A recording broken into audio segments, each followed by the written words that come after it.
Some faces are meant to be forgotten. Others are branded into memory so deeply that no amount of time can erase them.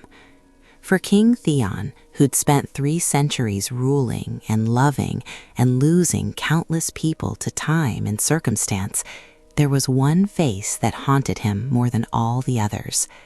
Ariana, the scholar he'd loved 30 years ago, who disappeared without explanation, leaving him with questions he'd never gotten answers to and a hole in his heart that never quite healed.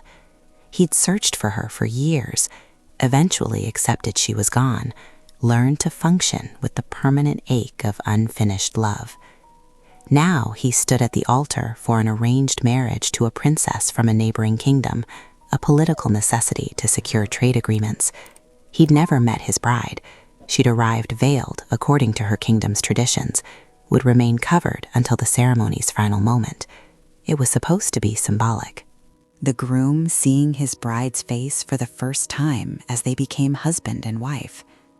Theon performed the ritual with practiced detachment, spoke his vows, accepted the binding, reached for the veil to complete the ceremony. Then he lifted the delicate fabric, and time stopped, because the face revealed wasn't a stranger's. It was Ariana's, 30 years older, still heartbreakingly beautiful, staring at him with shock and fear and desperate hope. The woman he'd lost, the love that had defined and destroyed him, standing at his altar, wearing a different name, carrying secrets that had separated them for 3 decades, finally within reach after all this time. 30 years ago, Theon had been 270 years old and convinced he'd never love anyone again. He'd had relationships throughout his long reign, some brief, some lasting decades. All had ended the same way. His partners aged and died while he remained unchanged. The grief of loving mortals who couldn't stay with him had made him cautious, distant, resigned to emotional solitude. Then came Ariana. She'd arrived at his palace as part of a scholarly delegation from a neighboring kingdom, researching ancient magical texts in his archives. She was 28, brilliant, passionate about her work, spoke 5 languages fluently, and could debate magical theory with experts twice her age. She was also completely unimpressed by his title or immortality, treated him like a person rather than a legend. They'd met during a late-night research session. Theon had been reviewing documents in the archives. Ariana had been there cataloging manuscripts. So absorbed in her work, she didn't notice him enter until he spoke. "Those texts you're examining are incorrectly dated." She'd looked up, startled. "Excuse me?" "The dating is off by about 200 years. I was alive when they were written. I remember the author." She'd studied him with analytical eyes. "You're King Theon, the immortal ruler everyone whispers about. And you're the scholar who just corrected the head archivist's work 3 times today." He'd smiled. Impressive and probably irritating for him. Only if his ego is more important than accuracy. She'd returned to her work. Mine isn't. Theon had been charmed. Most people were too intimidated or reverent to be direct with him. She treated him like an interesting research subject rather than untouchable monarch. They'd started talking that night, about the texts initially, then about everything else, magic and history and the frustrations of academic politics. Hours passed without either noticing. When dawn came, Theon realized he'd just had the most engaging conversation in decades. Their relationship had developed over months. Ariana extended her research day. Theon found excuses to spend time in the archives. They talked endlessly about everything except what was obviously developing between them. Then one night, after a particularly intense debate about magical theory that had lasted until past midnight, Ariana had said something that shifted everything. "I think I'm falling in love with you." Theon had frozen. "That's not wise." "I know." She'd met his eyes. "You're immortal. I'm mortal. You'll watch me age and die while you continue unchanged. It's tragic and inevitable, and I'm falling for you anyway. Why are you telling me this?" "Because I want honesty between us. I'm not going to pretend I don't feel this. But I also want you to know I understand the complications. I'm not asking for forever, because I can't give you forever. I'm asking for whatever time we have." That vulnerability had broken through Theon's careful walls. He'd kissed her, admitted he'd been fighting the same feelings. They'd spent that night talking about what a relationship between them could realistically look like. The next 2 years were the happiest of Theon's 3-century life. Ariana was brilliant, passionate, funny, and completely herself. She challenged him intellectually, made him laugh, saw past the king to the person underneath. She was also realistic about their limitations, never demanded promises about the future, just lived fully in each present moment. They kept the relationship relatively private, not secret, but not publicly declared. Ariana wanted to be known for her scholarly work, not as the king's lover. Theon respected that. Their time together was theirs, not performance for court observers. Then came the day everything fell apart. Ariana had received an urgent message. Her father was dying. She needed to return home immediately. Theon had arranged immediate transport, promised to visit as soon as she was settled.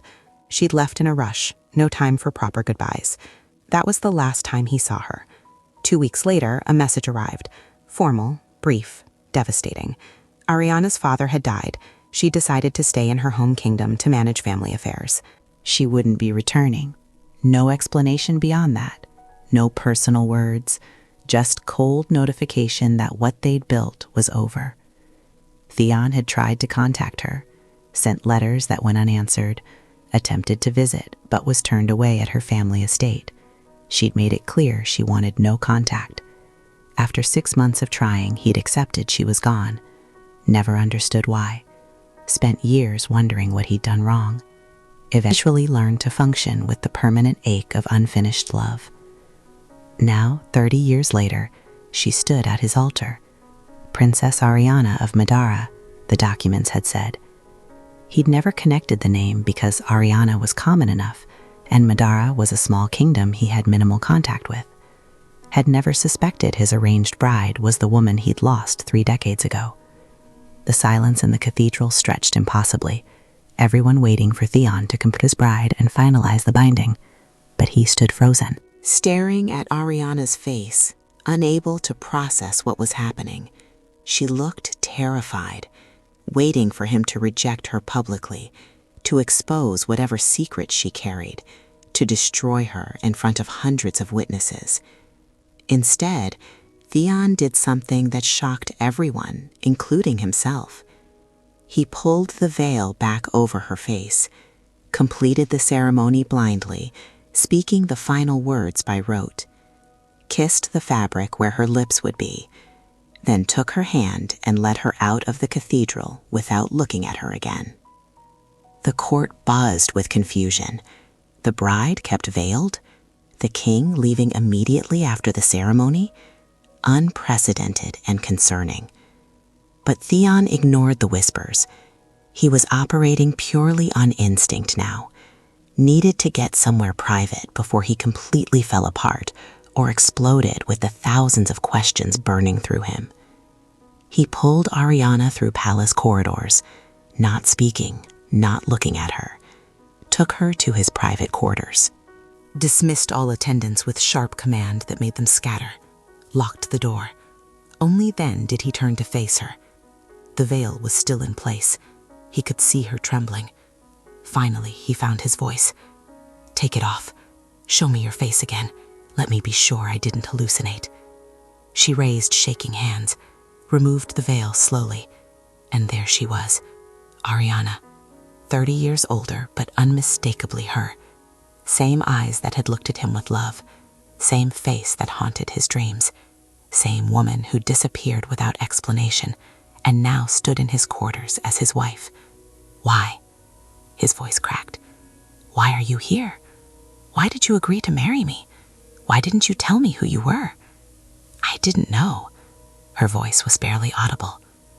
"The arrangements were made through diplomatic channels. I was told I'd be marrying King Theon, but I didn't." She stopped, looking lost. "I didn't think you'd remember me." "You thought I wouldn't remember you?" He felt rage break through shock. "Ariana, You were the love of my life. Do you understand that? In 300 years of living, you were the person who made me happiest. Then you left without explanation, and I spent 3 decades trying to understand why. You thought I'd forget you. I thought 30 years was long enough that you'd have moved on. She was crying now. I thought you'd have found someone else, that I'd be distant memory you'd barely recall, that this marriage could be political arrangement without complication. But you remember every detail. He stepped closer. Every conversation, every touch, every moment we spent together. You broke my heart when you left, never told me why, never gave me chance to fix whatever went wrong, just disappeared and left me with questions I've carried for 30 years. Now you're here, married to me, and I need to know why. Why you left, why you're back, why you let this happen. The story came out in broken pieces. Ariana's father hadn't just been dying, he'd been murdered. Political assassination disguised as natural death. The people responsible had made threats against anyone who might investigate. Specifically, they threatened Dion. If Ariana involved the king of a powerful neighboring kingdom, if she brought his attention to the situation, they'd start a war that would devastate both kingdoms. So she'd made a choice, walked away from the relationship she cherished to protect him and prevent conflict. Spent 30 years living with that decision, managing her family's affairs and the political instability in Madara, never contacting Theon because contact meant risk. The threat still existed until recently, she explained. The people responsible were powerful, but they died 6 months ago. Natural causes this time, confirmed by multiple sources. Once they were gone, the danger passed. Then came the marriage proposal from Theon's kingdom, trade agreement contingent on alliance through marriage. Madara needed the economic support. Ariana was unmarried and appropriate age. She'd been designated as the bride. I should have refused. She was still crying. Should have told them to send someone else. But I thought, she took a shaking breath. I thought maybe I could see you again, even if you'd moved on, even if you hated me. Just seeing you one more time felt worth the risk of you not recognizing me. But you did recognize me, because I never stopped looking for you. He felt his own tears start. Never stopped loving you. Spent 3 decades functioning with a hole where you used to be, and you were alive and in danger, and I never knew, never got to help, never got to protect you. You couldn't have helped. If you'd gotten involved, they would have started the war, would have hurt you. I couldn't let that happen, so you hurt yourself instead. He cupped her face carefully, sacrificed our relationship to protect me, lived alone for 30 years carrying that choice. Gods, Ariana, I would rather have faced a danger with you than been safe without you. That's why I didn't tell you. She leaned into his touch. Because you would have chosen me over safety, would have risked everything. I couldn't let you make that choice, so I made it for you. And now you're here, married to me, bound to me, after 3 decades apart. Yes. She looked at him with desperate hope. If you want to annul this, I'll understand. If you've moved on, if you hate me for leaving, if this is too complicated, I'll accept that. But Theon, I never stopped loving you. Spent 30 years wishing things could have been different. Now I'm here, and I don't know if that's blessing or cruelty. It's both. He kissed her forehead. It's blessing because I have you back. It's cruelty because we lost 30 years. But Ariana, I'm not annulling anything. I'm not letting you go again. I don't care how complicated this is. You're my wife now. Let's figure out what that means. The next weeks were intense rebuilding. They had to learn each other again. 30 years had changed them both. Ariana was older, marked by decades of difficult choices and political pressure. Theon was more guarded, scarred by the abandonment and loss. But the foundation was still there. the intellectual compatibility, the humor, the way they understood each other. They talked endlessly about the 30 years apart, about what they'd each experienced, about the grief and loneliness and functioning despite it. Ariana explained her life in Madara, the political instability she'd managed, the threats she'd navigated, the isolation of carrying dangerous knowledge alone. Theon explained his decades of searching, the grief that had eventually dulled to ache, the other relationships he'd tried and failed at because nobody was her. They also had to rebuild physical intimacy. 30 years apart had created awkwardness, but slowly, carefully, they remembered how to hold each other, How to kiss, how to be comfortable in shared space. The court watched their marriage with confusion. The king and queen, who clearly had history but wouldn't explain it, who looked at each other with intensity that went beyond new marriage, who were rebuilding something rather than building something new. Theon didn't care about court speculation. He had Ariana back. That was all that mattered. 3 months after the wedding, they were having dinner alone when Ariana asked the question that had been haunting her. Do you resent me for the 30 years we lost? For making the choice without consulting you? Sometimes, he was honest. I resent that you didn't trust me to handle the danger, that you made a unilateral decision that affected both of us. But I also understand why. You were protecting me. That came from love, even if I don't agree with the method. She'd looked at him with tears in her eyes. I'm sorry for leaving, for not telling you why, for all the time we lost. I know. He'd taken her hand, and I'm sorry I wasn't there when you needed me. Sorry you had to carry that burden alone. Sorry I didn't find you despite your efforts to stay hidden. Can we move forward? She'd asked. Or are we trapped in the past? We move forward. He'd pulled her close. We acknowledge what we lost. We grieve the 30 years we don't get back, but we don't waste whatever time we have now dwelling on what might have been. We build from where we are. A year after their reunion, they'd established a life together that honored both what they'd been and what they'd become. Ariana brought stability to Madara through the alliance with Theon's kingdom, used her position as queen to implement reforms she'd planned for years. Theon supported her work, found that governing with a true partner was better than 3 centuries of ruling alone. They also resumed their old patterns, late-night discussions about magical theory, debates about policy and philosophy. The comfortable intellectual partnership that had defined their original relationship. But they also created new patterns. Morning walks through the palace gardens, shared meals where they talked about everything and nothing, the steady building of life together. 2 years after the reunion, Ariana became pregnant. Unexpected given their ages and Theon's immortality, but possible. They'd have a child. The pregnancy was complicated by Ariana's age, but she was healthy and determined. Their daughter was born on a spring morning, healthy and perfect.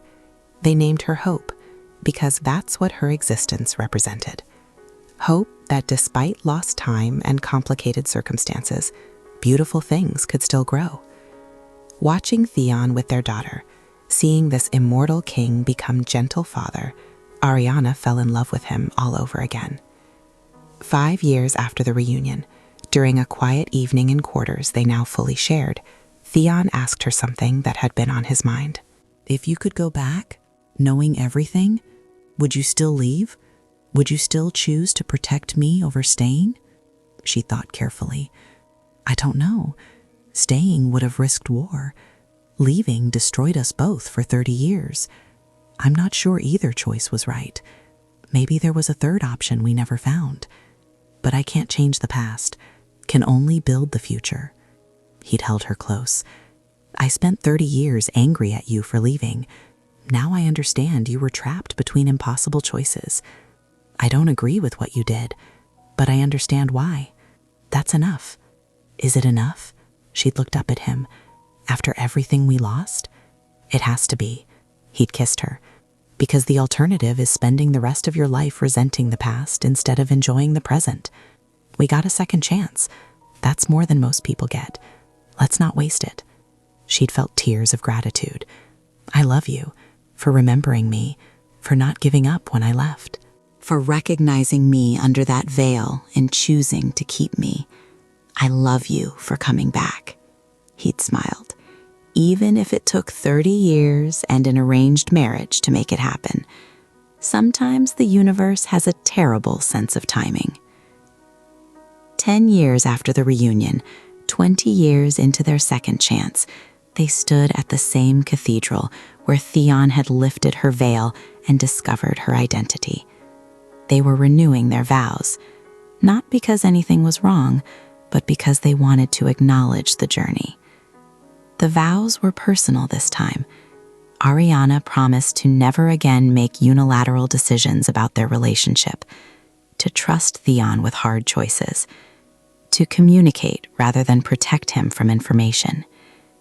Theon promised to accept that sometimes love means difficult sacrifices, to honor her strength even when he wished she'd leaned on him more, to build a future focused on what they had rather than what they'd lost.